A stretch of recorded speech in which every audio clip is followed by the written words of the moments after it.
The lessons life teaches from mere observation, the lessons we learn from the labels we carry, and those lessons we discover through true happiness are what's really important to me.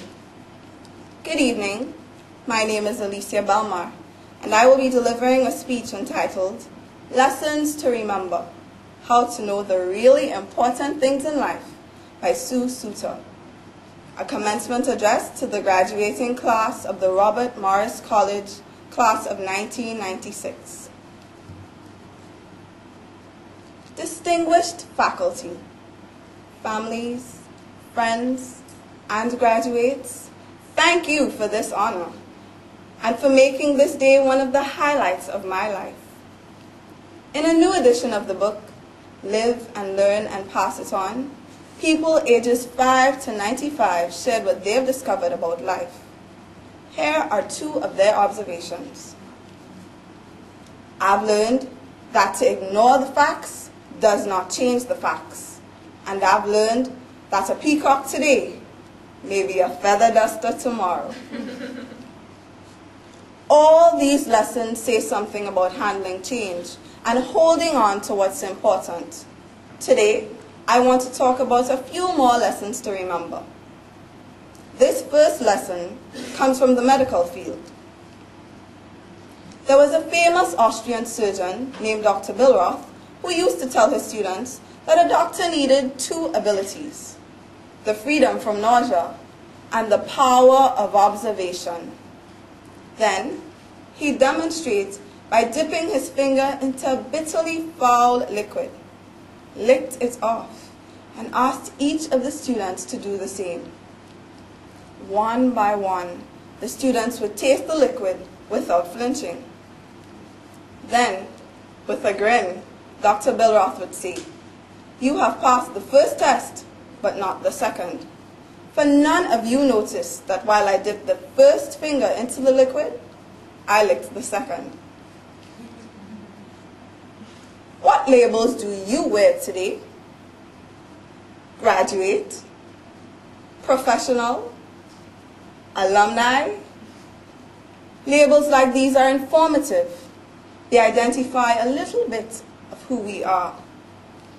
The truth is, much of our lives revolve around labels, and most of us have had good experiences with them. But when it comes to describing people, labels carry an inherent risk of tunnel vision. One writer called it the nothing but syndrome.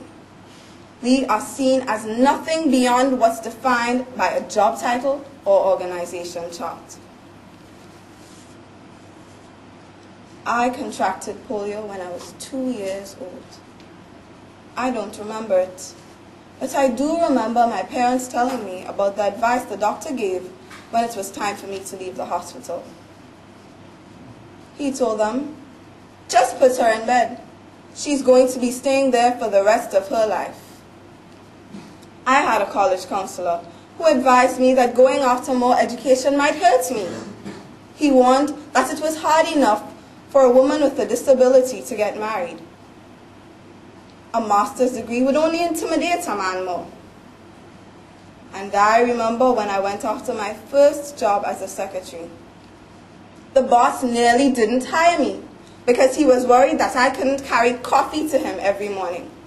Talk about a double-barrel insult. Being doubted whether you could do something you really shouldn't have to in the first place. I should have been more assertive, but I was newly married, and getting that first job was important to me. I did get the job.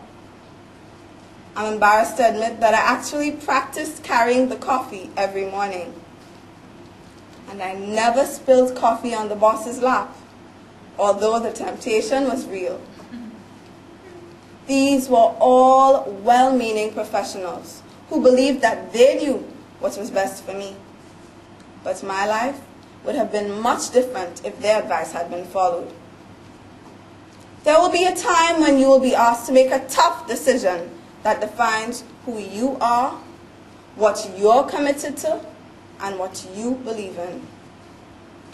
Jobs and money are important, but they won't guarantee real happiness. Why are people less happy? Rabbi Harold Kushner said, "I am convinced that it is not the fear of death that haunts our lives so much as the fear that our lives will not have mattered." The good news is that wherever you are, you can find reasons why your work matters. Wherever you are, whatever you do, look for the moments that define what gives your life meaning. I'll leave you with a quote about life of Harold Kushner that shares the most important lesson of all. He said, "It is not about writing great books, amassing great wealth, or achieving great power. It is about loving and being loved. It is about savoring the beauty of moments that don't last." Ladies and gentlemen, this is your moment to savor.